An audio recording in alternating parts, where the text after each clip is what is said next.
Hello everyone, myself Sachin Maurya from HBTU Kanpur. हमारा topic है dual behaviour of matter from the chapter structure of atom. So इस theory में de Broglie sir ने समझाया था कि matter should exhibit dual behaviour that is both particle as well as wave nature. तो इस थ्योरी से पहले ही, जैसा कि यहाँ लाइट लिखा हुआ है, इस थ्योरी से पहले ही ये प्रूव हो चुका था कि लाइट हमारे दोनों नेचर शो करते हैं, wave as well as particle. तो जैसा कि पता है हमको, इस थ्योरी से पहले हमारा लाइट दोनों ये था कि दोनों नेचर शो करती है, wave as well as particle. तो ये दोनों ये बताने वाले कि जैसे हमारा ये पार्टिकल नेचर शो करता है, ये हमारे प्लैंक सर ने दिया था कि इन्होंने कहा था कि हमारा लाइट पार्टिकल नेचर शो करती है। और मैक्सवेल, साइंटिस्ट थे मैक्सवेल, जिन्होंने ये बताया था कि ये हमारी जो लाइट होती है वो वेव नेचर शो करती है। तो इस थ्योरी से पहले ये तुमको पता हो गया था कि ये लाइट हमारे दोनों नेचर शो कर रही है।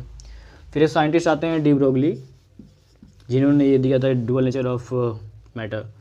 तो इन्होंने ये हमको समझाया कि जो हमारा मैटर होता है, कोई मैटर हो, वो भी हमारा दोनों नेचर शो कर रहा होता है, particle as well as wave. तो इन्होंने भी होता है कि हमारा जो कोई भी पार्टिकल है, कोई मैटर है, वो दोनों particle as well as wave nature show कर रही है। तो इसको इन्होंने कुछ जो भी दिया हो, मैथमेटिकल फार्मूलेशन वगैरह जो भी उन्होंने किया था, वो आगे समझते हैं आगे हम। तो इन्होंने ये बताया कि हमारा कोई भी मैटर है, जैसे कि हमारे पास एक बॉल है, उसको हम थ्रो करते हैं, तो वो भी हमारा दोनों, मतलब वो हमको एज अ पार्टिकल दिख रहा है, पार्टिकल की तरह मूव कर रहा है वो, लेकिन ये भी एक वो हो रहा होता है कि वो एज अ वेव, मतलब ये एज अ वेव साइनसॉइडल हो या तो कोसाइन हो, वैसा मूव कर रहा होता है। तो आगे हम समझते हैं कि ये कैसे इन्होंने ये प्रूफ किया था कि हमारा जो पार्टिकल होता है वो वेव नेचर शो करता है, क्योंकि हमको वो अपने जो भी नेकेड आई से दिख रहा होता है कि वो एज अ पार्टिकल मूव कर रहा है, लेकिन कैसे वो वेव की तरह वो मूव कर रहा है, वो कैसे वो होता है, वो हम आगे देखते हैं।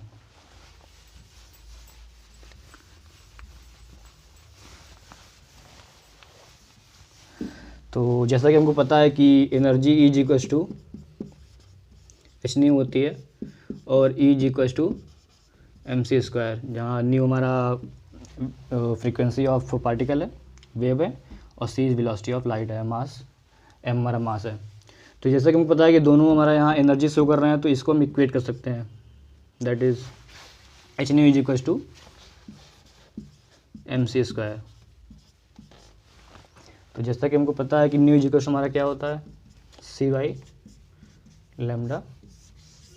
इसको यहाँ पुट कर दें अगर हम, C/λ is equals to MC square, C हमारा कैंसिल हो जाएगा। तो यहाँ से हमारा आएगा H/λ is equals to MC, that is λ is equals to H/MC। तो जैसे हमको पता है कि C हमारा क्या है, वेलोसिटी ऑफ लाइट, लेकिन यहाँ पे हम बात कर रहे हैं पार्टिकल की, कि हमारा कोई पार्टिकल या मैटर होगा, तो उसके लिए हम शो करेंगे C को रिप्लेस कर देंगे V से, वेलोसिटी ऑफ पार्टिकल। तो इसको हम जो भी V है, V इसको पुट कर देंगे, तो लैम्डा, यहाँ हमारा एक फॉर्मूला डेवलप हो गया जाता है, lambda is equals to H/mv।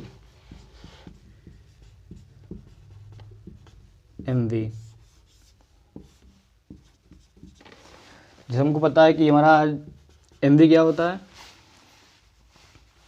Momentum. mv show करते हैं, मोमेंटम होता है, तो इसको हम ऐसे लिख सकते हैं, lambda is equals to H/p।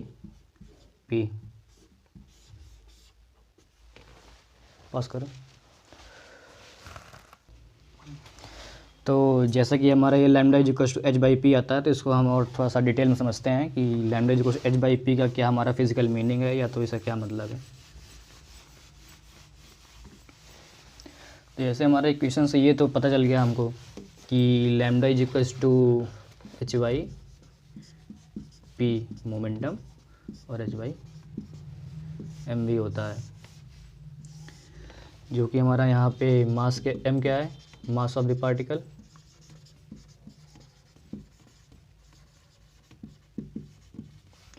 And v is the velocity of the particle. तो इसको हम समझते हैं, जैसे हमारे पास कोई एक बॉल है जिसका मास m है और इसको हम थ्रो करते हैं फ्रॉम वेलोसिटी v। तो इस हमारे जो बॉल है इसके पास मास m है और वेलोसिटी हम किसी m से थ्रो करते हैं, तो जब ये आगे मूव करते हुए आगे जाएगी तो इसके पास, तो डी ब्रॉगली सर ने ये कहा था कि इसके पास भी कुछ ना कुछ एक वेव नेचर होगा जिसका एक खुद का एक क्या होगा, वेवलेंथ होगा। तो जैसा कि हमको ये पता है कि इन्होंने ऐसा कह तो दिया, लेकिन इसका हमको अपने आंखों से हमको दिखाई नहीं पड़ता है। तो इसको हम कैसे समझ सकते हैं कि ये इसके पास वेव नेचर तो है लेकिन हमको ये दिखाई नहीं पड़ रहा जो भी इसके पास लैम्डा है। तो जैसा कि हमको इस एक्सप्रेशन में समझ में आ रहा है कि lambda is equals to h/mv होता है, means m is inversely proportional to lambda. तो जो हमारा बॉल है इसका जो मास होता है अगर देखा जाए तो काफ़ी ज़्यादा हाई होता है, मीन्स अबाउट इन ग्राम्स में होता है जनरली। तो इस अगर मास हमारा काफ़ी हाई हो गया तो यहाँ से हमारा लैम्डा क्या होता है, काफ़ी कम हो जाता है। अब लैम्डा हमारा कम हो गया तो वेवलेंथ काफ़ी हमें कम हो गई। तो इसी वजह से हमको ये वेवलेंथ जो है इसकी, मतलब इस वेव नेचर इसकी जो भी पार्टिकल होता है माइक्रोस्कोपिक पार्टिकल वो हमको दिखते नहीं है। तो ये हमारा इन्होंने कहा, डी ब्रॉगली ने कहा था कि ये हमारा अप्लाई तो सभी के लिए है लेकिन ये हमको सिर्फ ऑब्जर्व कर सकते हैं फॉर माइक्रोस्कोपिक पार्टिकल्स के लिए। मतलब ये कहा था कि हमको इसको हम ऑब्जर्व नहीं कर सकते हैं इन माइक्रोस्कोपिक पार्टिकल्स। तो ये सिर्फ हमारा जो माइक्रोस्कोपिक पार्टिकल्स होते हैं उनके लिए हम अप्लाई कर सकते हैं, ऐसा उन्होंने कहा था। तो जैसा कि हमारा ये हुआ कि मास हमारा काफ़ी कम है तो लैम्डा जिससे काफ़ी, मतलब मास काफ़ी हाई है तो लैम्डा काफ़ी कम हो जाएगा। तो इसको हम एक प्रैक्टिकल एग्जांपल के थ्रू समझते हैं। जैसे हमारे पास कोई एक फुटबॉल है, एग्जांपल ले लेते हैं, मान लेते हैं हमारा वो 1 kg का है, तो वो कितना वेवलेंथ, उसका जो वेव नेचर होगा किस वेवलेंथ का होगा वो समझते हैं। तो जैसा हमने समझा कि lambda is equals to h/mv होता है। तो एग्जांपल ले रहे हैं हम कि हमारा एक फुटबॉल है जिसका मास क्या है 1 kg और उसको हम थ्रो करते हैं फ्रॉम 2.5 मीटर। एग्जांपल ले लेते हैं, इस वेलोसिटी से थ्रो करते हैं तो उसका लैम्डा कितना आएगा वो कैलकुलेट करते हैं। तो अप्रॉक्सीमेटली आता है, जैसे हमको h की वैल्यू पता है 6.626 इंटू 10⁻³ होता है। मास हो गया हमारा 1 kg एंड इसको हम थ्रो कर रहे हैं 2.5 मीटर पर सेकेंड। तो ये हमारा lambda is equal to 10⁻³ metres आ गया। तो ये देख सकते हैं जैसे काफ़ी हाई, मतलब काफ़ी छोटा हमारा लैम्डा आया है। तो जिससे हमको ये समझ सकते हैं कि जो भी हमारा मतलब माइक्रोस्कोपिक पार्टिकल जो होते हैं, जैसा कि हमारा एक बॉल है वो क्या है, माइक्रोस्कोपिक पार्टिकल है, उसके लिए वेवलेंथ काफ़ी कम आता है हमारा अकॉर्डिंग टू डी ब्रॉगली जो हमारा इक्वेशन आया है। तो ये डी ब्रॉगली इक्वेशन हमारा अप्लाई दोनों के लिए है, बस ये ऑब्जर्व नहीं कर सकते हैं फॉर माइक्रोस्कोपिक पार्टिकल्स। जबकि हमारे पार्टिकल्स लाइक एटम्स और मॉलिक्यूल्स और इलेक्ट्रॉन्स हो गए जिसको हम की माइक्रोस्कोपिक पार्टिकल्स बोलते हैं, तो उनके लिए हमारा जो लैम्डा निकल करके आता है अकॉर्डिंग टू दिस इक्वेशन वो काफ़ी मतलब अच्छी रेंज, मतलब 10⁻10 हो गया और 10⁻11 ऐसे मीटर रेंज में निकल करके आता है, जो कि हम माइक्रोस्कोप से और उसके थ्रू ऑब्जर्व कर सकते हैं।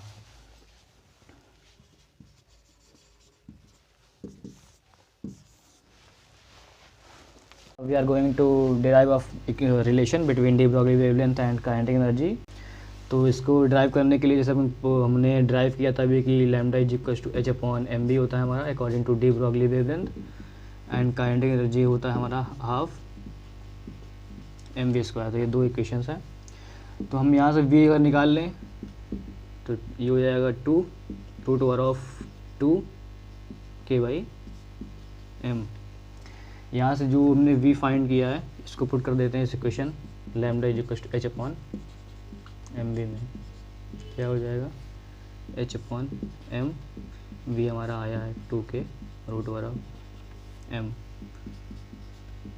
Lambda is equals to h/2k m²/m cancel, तो हमारा लैम्डा आ गया h/√2k m। तो ये हमारा रिलेशन होता है डी ब्रॉगली वेवलेंथ और kinetic energy of a particle के बीच में, जिससे कि काफ़ी हमेशा क्वेश्चन जो है आते रहते हैं। तो अब हम इस पर एक क्वेश्चन डिस्कस कर लेते हैं जो कि प्रीवियस ईयर जेईई मेंस पर पूछा गया है। तो एक हम प्रीवियस ईयर जेईई मेंस का आया हुआ क्वेश्चन डिस्कस कर लेते हैं इसी डी ब्रॉगली वेवलेंथ इक्वेशन पे और काइनेटिक एनर्जी के रिलेशन पे। तो एक क्वेश्चन है हमारा कि calculate the D Broglie wavelength of an electron having kinetic energy of 1 giga electron volt. तो इस क्वेश्चन में हमको इलेक्ट्रॉन की काइनेटिक एनर्जी दे रखी है जो कि 1 गीगा इलेक्ट्रॉन वोल्ट है और हमको डी ब्रॉगली वेवलेंथ निकालना है। तो ये हमको कुछ वैल्यूज़ गिवन है, इलेक्ट्रॉन का मास और प्लैंक्स कांस्टेंट और चार्ज ऑफ इलेक्ट्रॉन। तो हमको कैलकुलेट करना डी ब्रॉगली वेवलेंथ और एनर्जी दे रखी है। तो हम अभी इससे पहले हमने एक फार्मूला डिराइव किया था काइनेटिक एनर्जी और उसमें उसके बीच में, तो जो वहाँ से हमारा निकल करके आया था lambda is equals to h upon root over of 2m into kinetic energy. इसी सिंपली इसी फार्मूले में पुट करना है हमको। तो काइनेटिक एनर्जी हमको गिवन है कि is equals to 1 giga electron volt जो कि 10 to the power 9 electron volt. इसको हम जूल में कन्वर्ट कर लेंगे तो 10 to the power 9 into 1 electron volt में होता है हमारा 1.6 into 10 to the power -19 joule आ जाएगी एनर्जी। तो यहाँ से काइनेटिक एनर्जी निकल के आ जाएगी 1.6 into 10 to the power -10 joule. इसको हम पुट कर देंगे इस इक्वेशन में तो हमारा डी ब्रॉगली वेवलेंथ आ जाएगा। एच की वैल्यू होती है 6.6 into 10 to the power -34 root over of 2 into mass of electron हमारा होता है 9.1 into 10 power -31 9.1 into 10 to the power -31 kg into kinetic energy 1.6 into 10 to the power -10। तो हमारी फाइनल वैल्यू निकल करके आती है 3.8 into 10 to the power -10 metre. तो ये हमारी फाइनल वैल्यू निकल गई। सॉरी, ये हमारी फाइनल वैल्यू निकल गया 10 टू द पावर -10 नहीं, 10 टू द पावर -14 है। तो 3.8 into 10 to the power -14 metre ये हमारी हो जाएगी डी ब्रॉगली वेवलेंथ।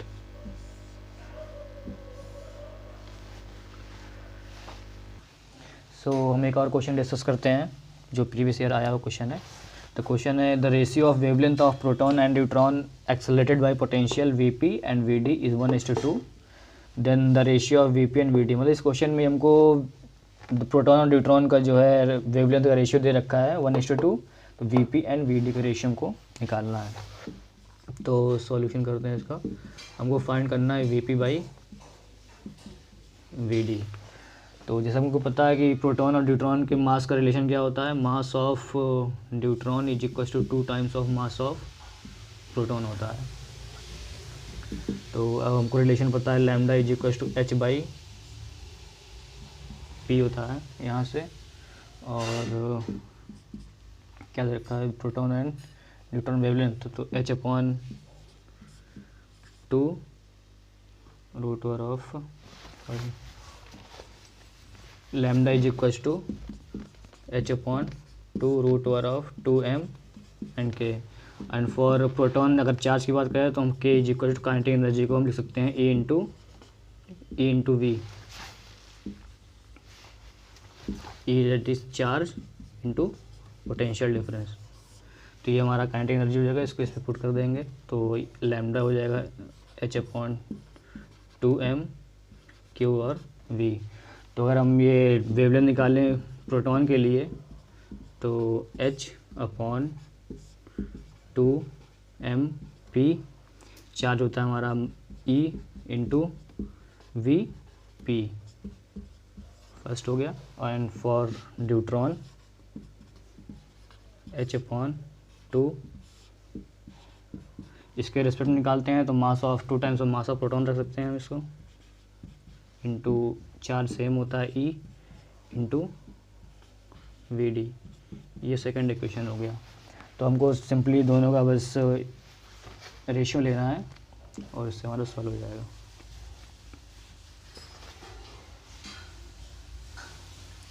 यहाँ से हम निकालते हैं लैम्डा पी अपॉन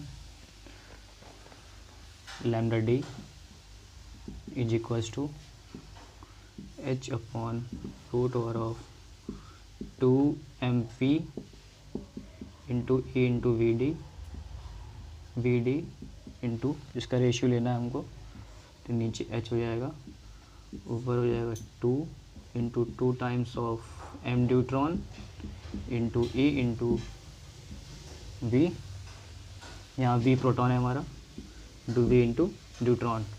तो एच से एच कैंसिल, √2 से हमारा √2 कैंसिल हो जाएगा, एम पी से हमारा ये एम पी कैंसिल हो जाएगा, ई से ई कैंसिल हो जाएगा।